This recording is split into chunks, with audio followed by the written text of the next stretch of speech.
Here's what's coming up on Network Africa. UN peacekeeping mission in Mali officially ends after 10 years.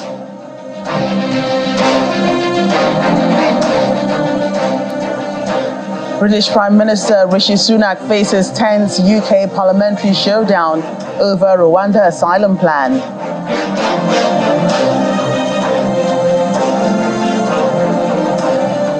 Plus, draft of COP28 final text emerges with less than desirable recommendations, omitting fossil fuel phase out.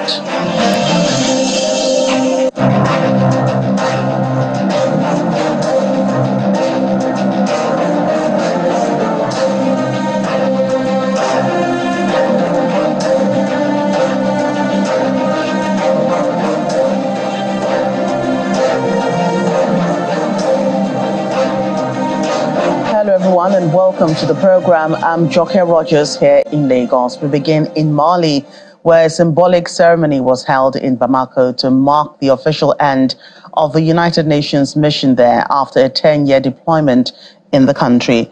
The mission, known as the UN Multidimensional Integrated Stabilization Mission in Mali, MINUSMA, lowers the UN flag in its headquarters in the capital, Bamako. Some of the mission's elements remain, but a liquidation phase after January 1st involving activities such as handing over any remaining equipment to the authorities will take care of those.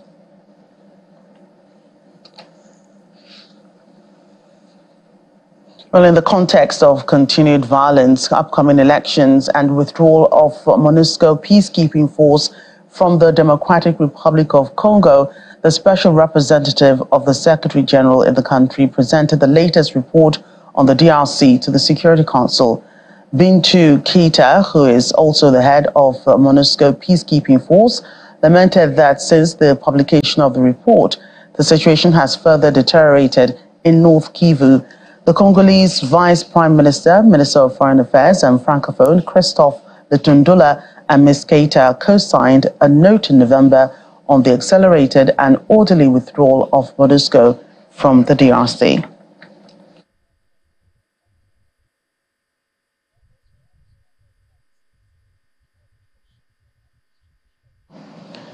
And in faraway Dubai, hours away from the conclusion of COP28, the draft of the final text has surfaced with what some have described as a major gap, deliberate omissions and unacceptable loopholes that allow for a continued global fossil fuel dependency and fail to address the climate crisis with the urgent course correction needed for the most pressing issue of our time. The draft suggested a range of options that countries could take to reduce greenhouse gas emissions, but omitted the phase-out of fossil fuels many nations have demanded. COP28 President Sultan Al Jaber urged the nearly 200 countries at the talks to redouble their efforts to finalize the deal ahead of the scheduled close of the conference on Tuesday. Our correspondent, Ayala Kasim, filed in this report from Dubai. Hearing no objections, it is so decided. It seems like ages ago when there was euphoria across the Dubai Expo City after countries approved the Loss and Damage Fund on the first day of the conference. After 12 days of talks, it is back to the bitter fight of getting polluters to pay and agreeing on what the world needs to reduce warming. There has been marathon negotiations on whether to agree for the first time to phase out the world's use of carbon dioxide emitting coal, oil and gas, the main source of warming emissions. Fossil fuel has even made an appearance in the draft, but it was the need for an increase in financial flows to developing countries who are suffering from the impact of climate change the most that has gotten some agitated. COP28 generated a paltry $156 million in pledges for adaptation finance. And this is compared to the billions of dollars pledged for mitigation-centric initiatives. And this falls short of the pledges made in Glasgow to double adaptation finance to $40 billion annually. It has become evident that developed countries are using delaying tactics to avoid fulfilling their commitment to provide the necessary climate funds for effective adaptation action. A good deal on the global goal on adaptation will also provide a support for poor countries to develop without polluting the world like rich countries. We will not solve the problems of equity in relation to climate only with climate finance. That is the reason why I've been advocating for reforms in international financial architecture, for effective debt relief mechanisms, and for, as I mentioned today, the change, the increase of capital and the change in business model of international multilateral banks in order to make sure that much more resources are available for developing countries in order not only to meet their objectives in climate action, mitigation, adaptation, but also to address the dramatic financial situation in which many of them are. I declare open the 5th meeting of The COP presidency wants to end this conference in less than 24 hours. The president confirmed that there is still many gaps to be closed when the first part of the closing plenary commenced on Monday evening. Esteemed delegates,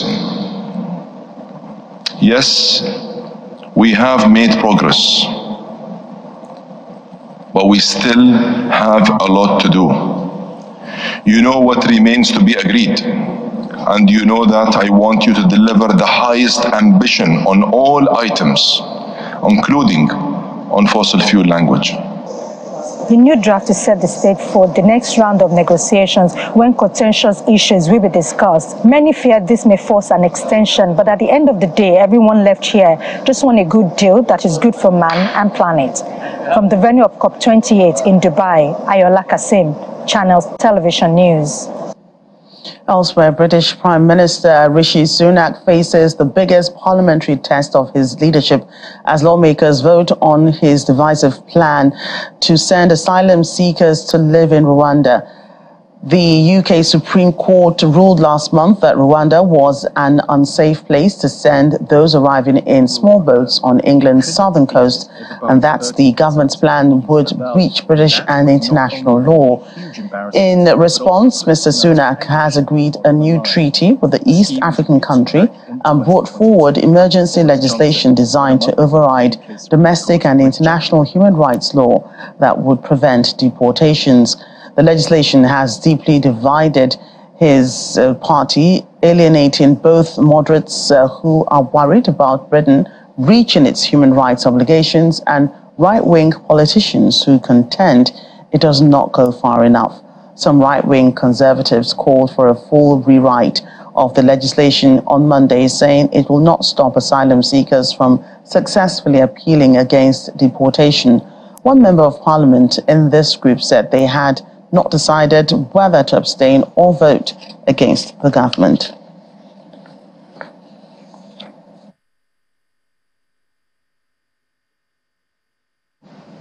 Let's get more on this as we're joined by immigration lawyer Mr. Dayo Fadina. Mr. Fadina is speaking virtually to us from London. You're welcome to the program today. Oh, good afternoon, and good afternoon to the audience. Right. So a vote is being taken this evening. We understand that if about 30 Conservatives vote with opposition parties, the bill could be defeated. Why do you think Rishi Sunak is risking this unpopular step? Once again, good afternoon. The situation with the government right now is quite precarious. Precarious in the sense that they embarked on this Rwanda strategy, Rwanda policy, and this has been going on for the last 18 months.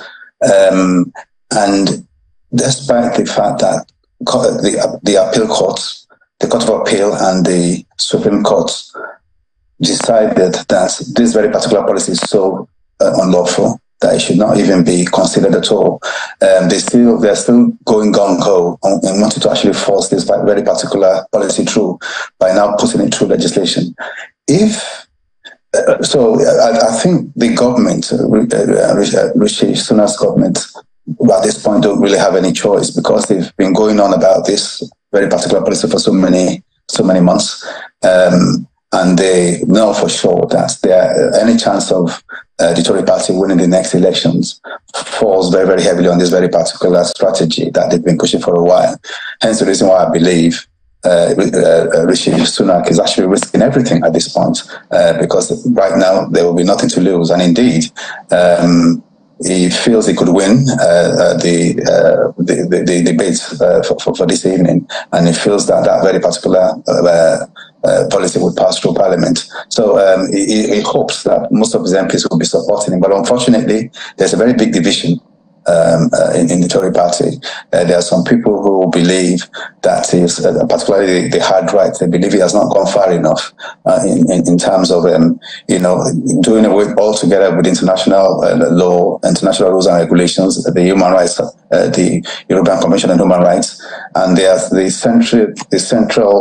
centrist politicians within the Tory party who believe that the moment he takes out the role to be played by the courts to consider matters like torture, matters to your right to be able to appeal against the decision, they will not be voting for the bill. So there's a very big division within the Tory party at this point, and we just wait to see what's going to be happening this evening. Right, and so Parliament is holding, just the first vote today. What other stages is the bill likely to pass through? Well, if the bill goes through Parliament today and the government succeeds in getting the bill passed today, it's most likely that it would also have to go through a second reading, where in that situation, what would happen is maybe the bill could that very particular bill could then be tweaked somewhat, whereby they are now giving allowances for whether things should be added onto it or taken away from it. It's at that stage that I think it could be very critical, because if it's the case that the Tory hard right succeed in pushing the case that they really want the bill to be changed totally, where the courts would never actually be involved in deciding on whether a right has been breached or whether the minister of government is acting ultra vires. If they should push that very particular angle, I could see all the other Tory party members, particularly the liberal, somewhat liberal Tory party members, I could see them actually defeating the bill in the second reading. So, I mean, there are so many things at stake at this point, and it could be a very difficult situation for the Tory party if this bill, I'm talking about the first reading, if that should fail, it would result to so many things for the Tory party in government. Yeah, speaking of that, well, no government has lost a vote at this early stage in the parliamentary process since 1986, in the UK. If Rishi Sunak's bill fails, how is it likely to affect his career going forward? I mean, never mind his career. If this bill should fail, if he's unlucky this evening and this bill should fail and he won't be, and he can't get this bill through Parliament, it could lead to even possibly a vote of no confidence in the Prime Minister, because they would then just conclude that what's happening is you've been pushing this wretched asylum policy thing through Parliament and through government for so many months. You've not been able to do anything about this, and now you've lost the vote. It could even also lead to a general election, because what it would mean is it seems your government is in tatters, they're not in control of anything, and for that reason maybe the people should actually decide whether you should still remain in power as Prime Minister and whether the Tory party should still remain in power. So it could lead to that kind of consequence too. It could also lead to constitutional crisis, in the sense that if they want to push a bill through Parliament that would not be abiding by international laws and treaties and regulations, it could be turning the UK into some kind of pariah state like Russia or Belarus, where rules and regulations are not being followed, where international law and international obligations are not being followed. So, I mean, there's so many consequences that could flow from this bill failing this evening. So we just need to wait and see what's going to be happening. And why do you think that Rwanda is agreeing to this, or any other plan to return asylum seekers? Well, I think, as I stated earlier, this has been going on for roughly about 18 months or more now, nearly about 2 years now, where the government concluded that the best way forward is anybody coming coming through the bus into the UK, they should be shipped, or sent to Rwanda. I think about some 24 months ago, there was a memorandum of understanding in between the UK and the Rwandan government that they would possibly help in at least accepting asylum seekers for their claims to be concluded in Rwanda. The first situation failed, so they are now, what they've done is to at least try to do what they need to do to meet what the concerns of the Supreme Court some 2 or 3 weeks ago, where they are trying to prove to Parliament that it now meets the standard put forth by the Supreme Court. And hence they really want to continue doing this for the British government. So much money has been expended on this. The latest figure shows that well over about 240 million has been expended already. Another 50 million is going to be sent to Rwanda. So, I mean, there are financial advantages involved, the pecuniary advantages. So hence the reason why Rwanda keeps on, saying that they are prepared and ready to support the British government concerning this asylum plan, asylum policy of the Tory government. Yeah, right. So we must thank you for coming on the program today. Immigration lawyer Dayo Fadina. Oh, it's a pleasure, ma'am. Thank you very much. Thank you. Welcome back. The Igbo Union Youth Wing in South Africa recently hosted a talent show and social event in Johannesburg. The event brought together members of the Igbo community in South Africa, showcasing their cultural heritage and the talents of its youth. Our South Africa correspondent, Innocent Samosa, had the opportunity to speak with the organizers and participants, delving into the significance of this cultural extravaganza and the talents that took center stage.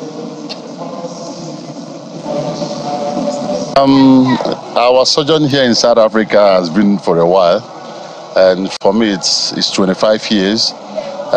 So when we assumed office, one of my tasks, or rather one of the things that came into me, it's to build up a lasting legacy, because it's not about us, because most of us are getting old. We need to hand over the batons to the younger ones. That is what you see today happening. Yeah.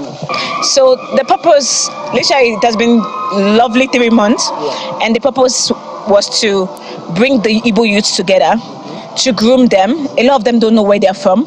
They don't know. They just know that my father is a Nigerian. That's it. They don't even know where in Nigeria. They don't know which state. They don't even know how to get to Nigeria from here.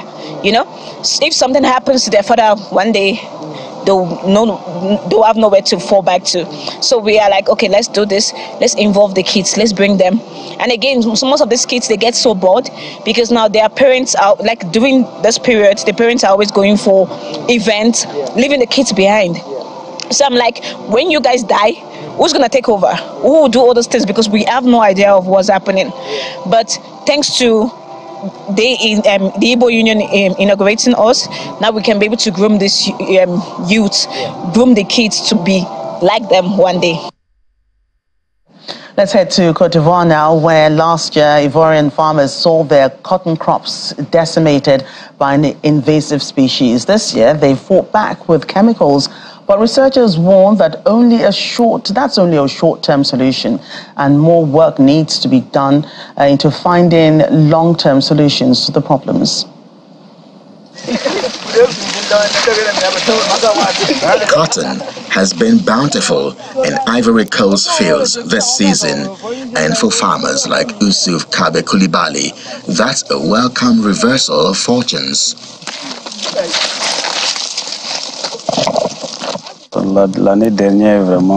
Last year we had a disease in the cotton called Jasad, which really devastated all our cotton crops. So we had no cotton last year. The Indian cotton Jasad appeared as if from nowhere across much of West and Central Africa's cotton belt. The tiny grasshopper-like pest injects a toxin into the plant that led to near 25% production slump in the 2022-2023 season year on year. some countries lost over half their forecast harvest. This season, the use of rapidly trialed and approved new insecticides have kept Jacid at bay. Yaridio Masoro says that last season, his harvest was around 2/3 smaller than usual.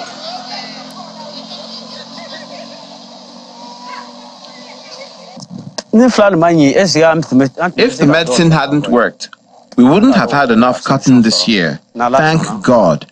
We think a solution has been found. Even if the Jacid disease still exists this year, it is late on our cotton, and we have already succeeded in our harvest.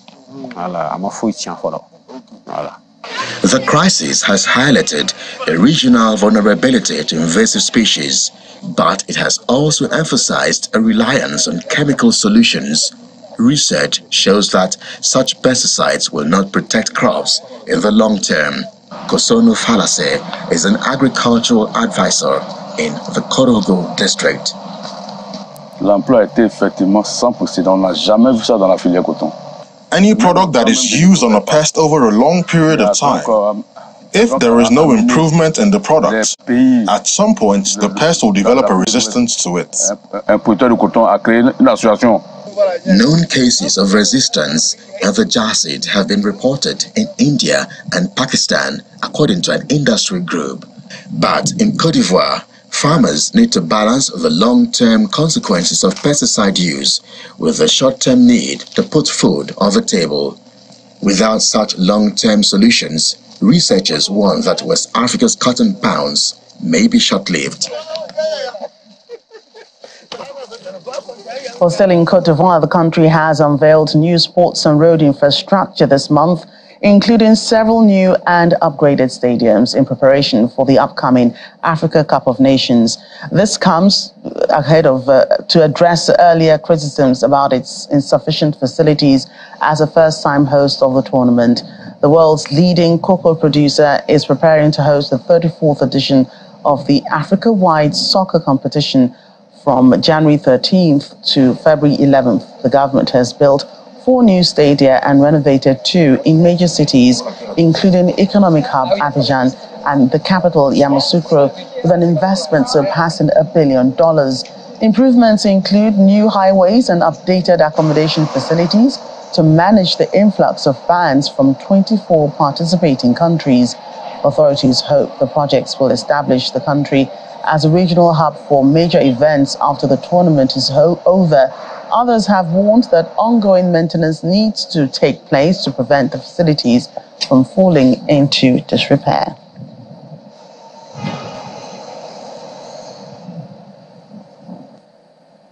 And speaking of Africa football, Nigeria has brought home laurels in sports this year in both the female and male categories. Nigeria striker Victor Osimhen was named African Footballer of the Year at a ceremony in Marrakesh on Monday. Asisat Oshola also won the top prize in the women's category for a record 6th time. Take a listen. Osimhen, 24, scored 26 goals as he helped Napoli to a surprise triumph in Serie A last season and was the leading marksman in Italy's top division. An exceptional season. Egyptian forward Mohamed Salah and Moroccan right-back Achraf Hakimi were other 2 final nominees, but Osimhen claimed the prize to become the first Nigerian winner since Kanu Warko in 1999. I want to thank everyone that have seen me through life's journey, in achieving my dreams, in achieving my goals. I appreciate Nigerians for their support. I appreciate Africa for putting me on the map, for encouraging me, for defending me, regardless of my shortcomings. Thank you so much. Thank you very much. I appreciate you all. God bless you all. Thank you so much. Make some noise once again, ladies and gentlemen, for Morocco, please. Morocco won National Team of the Year in the men's category after their thrilling run to the 2022 World Cup semi-finals in Qatar, while the man who led them there, Walid Regragui, won Coach of the Year. Keep clapping for him. Keep making noise for him. Yes, can we please give her a big round of applause as she comes. Ms. Oshola became the Women's Player of the Year, having battled injury to help his side to the round of 16 at the World Cup in Australia and New Zealand, where it took eventual finalists England to penalties. Nigeria took home the trophy for the Women's National Team of the Year, while South Africa's Desiree Ellis won Women's Coach of the Year for the 4th time in succession. The stage.